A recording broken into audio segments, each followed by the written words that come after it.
निवडणुका म्हणजे केवळ जिंकणं हारणं नाही, त्या पलीकडे खूप काही असतं.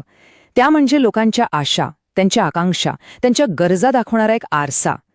आज आपण नागपूर पश्चिमच्या केस स्टडीमधून हेच समजून घेणार आहोत की डेटाचा वापर फक्त निवडणूक जिंकण्यासाठी नाही, तर एका मतदारसंघाला मुळापासून समजून घेण्यासाठी आणि एका प्रभावी प्रशासनाचा पाया रचण्यासाठी कसा करता येतो. तर आपण बोलतोय नागपूर पश्चिमबद्दल.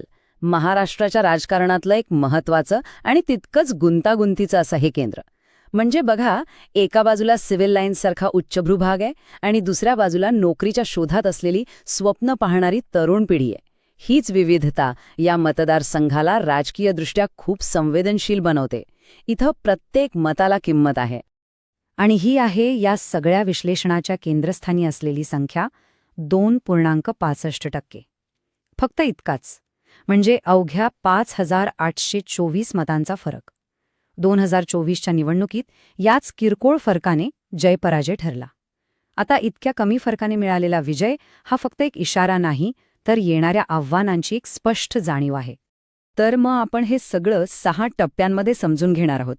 सर्वात आधी आपण हे रणांगण समजून घेऊ, मग लोकांचा आवाज ऐकू, त्यानंतर मिळालेल्या जनादेशाची चिकित्सा करू, मग काही दशकांचा डेटाचा अभ्यास करू आणि या सगळ्या माहितीच्या आधारावर प्रशासनासाठी एक ठोस ब्लूप्रिंट आणि ती राबवण्यासाठी 90 दिवसांचा एक मार्ग पाहू. चला तर मग सुरू करूया पहिल्या भागापासून, नागपूर पश्चिमचे रणांगण. इथे एक खूप रंजक गोष्ट बघायला मिळते, ज्याला म्हणतात स्प्लिट तिकीट वोटिंग. म्हणजे काय, तर मतदार एकाच वेळी 2 वेगवेगळ्या पक्षांना मतं देतात. राष्ट्रीय निवडणुकीसाठी एका पक्षाला आणि राज्याच्या निवडणुकीसाठी दुसऱ्या पक्षाला. आता गंमत अशी आहे की हे स्प्लिट तिकीट वोटिंग होतं का, याचं कारण खूप साधं आणि महत्त्वाचं आहे.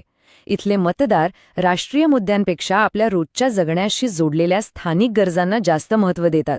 म्हणजे त्यांना चांगले रस्ते हवेत, पुरेसं पाणी हवंय, मुलांसाठी चांगली बाग आणि पार्किंगची सोय हवीय. या सगळ्या नागरी सुविधा त्यांच्यासाठी निर्णायक ठरतात. हे दाखवतं की इथला मतदार किती जागरूक आहे आणि विचारपूर्वक मतदान करतो.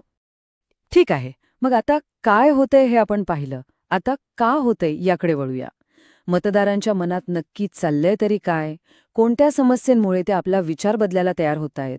लोकांच्या मनात काय आहे? त्यांचे प्राधान्यक्रम काय आहेत? हे समजून घेणं हेच तर सुशासनाचं पहिलं पाऊल आहे.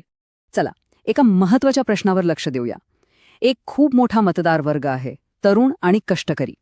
त्यांच्यासाठी सगळ्यात मोठा आणि चिंतेचा विषय कोणता आहे, या एका प्रश्नाचं उत्तर आपल्याला मतदारसंघाच्या भविष्याची दिशा दाखवू शकतं. आणि उत्तर एका शब्दात आहे, नोकरी. स्थिर रोजगाराची कमतरता ही इथली सगळ्यात मोठी आणि जुनी समस्या आहे. विशेषतः ओबीसी आणि अनुसूचित जातींमधल्या तरुणांना ही समस्या जास्त तीव्रतेने जाणवते. ही फक्त एक आर्थिक अडचण नाहीये, तर त्यांच्या सन्मानाची आणि त्यांच्या भविष्याची लढाई आहे. आता आपण दुसऱ्या महत्त्वाच्या गटाकडे बघूया, शहरी मध्यमवर्गीय. जे लोक अनेक वर्षांपासून इथे राहतात, ज्यांनी ह्या शहराला वाढताना बदलताना पाहिले, त्यांच्या मनात कोणती गोष्ट सलते? त्यांची चिंता आहे. शहराची हरवत चाललेली ओळख. एकेकाळी जी मोकळी मैदानं होती, मुलांसाठी बाग बगीचे होते, पार्किंगसाठी जागा होती, ती आता हळूहळू नाहीशी होत चालली आहे. सिव्हिल लाईन्ससारख्या भागात राहणाऱ्या कुटुंबांसाठी हा त्यांच्या जगण्याच्या पद्धतीवर झालेला थेट हल्ला आहे आणि त्यामुळे त्यांच्या मनात प्रचंड नाराजी आहे.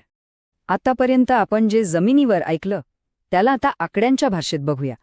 2024च्या निवडणुकीचे आकडे आपल्याला कोणती कहाणी सांगतायत? चला, या निकालाची जरा चिरफाड करूया. हे आकडे बघा. एकूण मतदार आहेत 3.5 लाखांच्या वर. पण सगळ्यात महत्त्वाचा आकडा आहे मतदानाचा. तो 2019मध्ये होता 49.4%, जो थेट 60%वर गेलाय. ही वाढलेली टक्केवारी दाखवते की दोन्ही बाजूंचे मतदार मोठ्या उत्साहाने बाहेर पडले. आणि हे खूप महत्त्वाचं आहे, कारण आपलं संविधान प्रत्येक नागरिकाला सन्मानाने, माहितीच्या आधारे आणि जबाबदारीने आपलं मत मांडण्याचा अधिकार देतं. हा वाढलेला टक्का तेच दाखवतो. पण विजयाचा 2.65% फरक हे सांगतोय की ही लढत शेवटपर्यंत किती चुरशीची होती.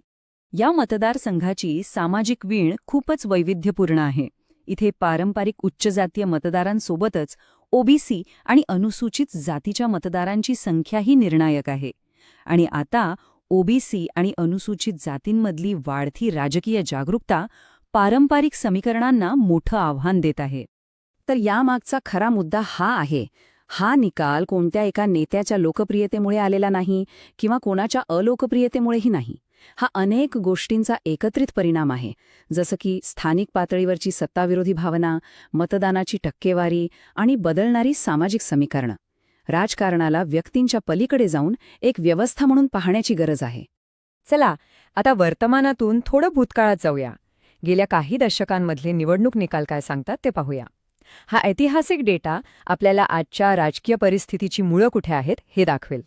ही टाईमलाईन आपल्याला एक गोष्ट स्पष्टपणे सांगते. 1999 पासून 2014 पर्यंत भाजपचं या मतदारसंघावर चांगलं वर्चस्व होतं.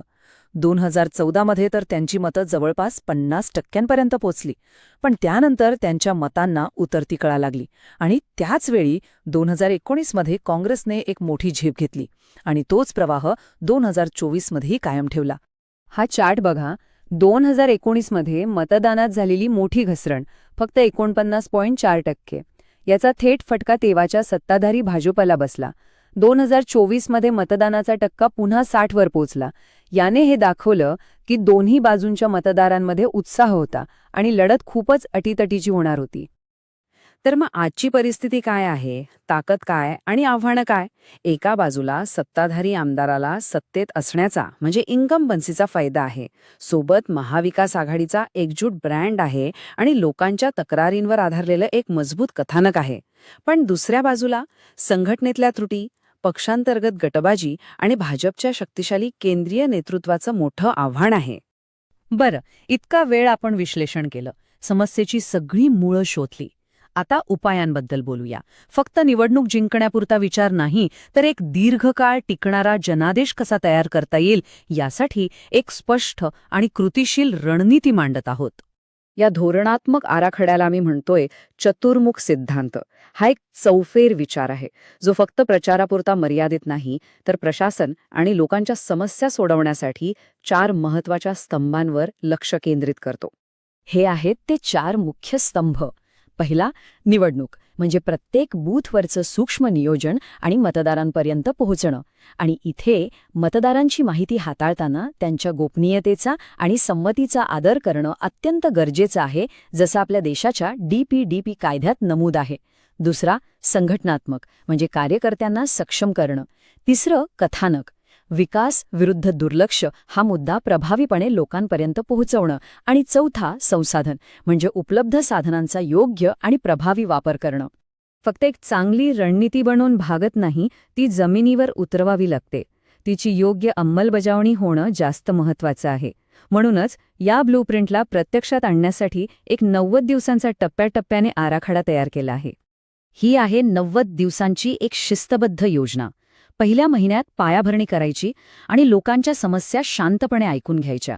दुसऱ्या महिन्यात लोकांपर्यंत पोहोचून जागरूकता निर्माण करायची.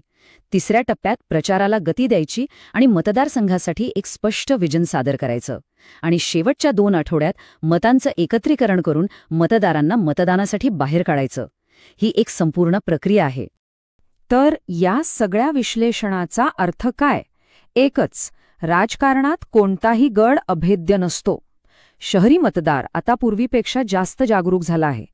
तो आता निष्ठेपेक्षा कामगिरीला जास्त महत्त्व देतो. जे नेते फक्त आश्वासनांवर राजकारण करतील त्यांच्यासाठी हा एक मोठा इशारा आहे.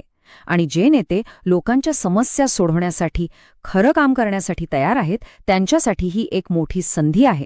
जर तुम्हाला लोककेंद्रित नेता बनायचा असेल आणि तुमच्या मतदारसंघाचा विकास करायचा असेल तर blueprintstrategies.ai शी mgr@blueprintstrategies.ai वर संपर्क साधा किंवा 08042041602 वर कॉल करा.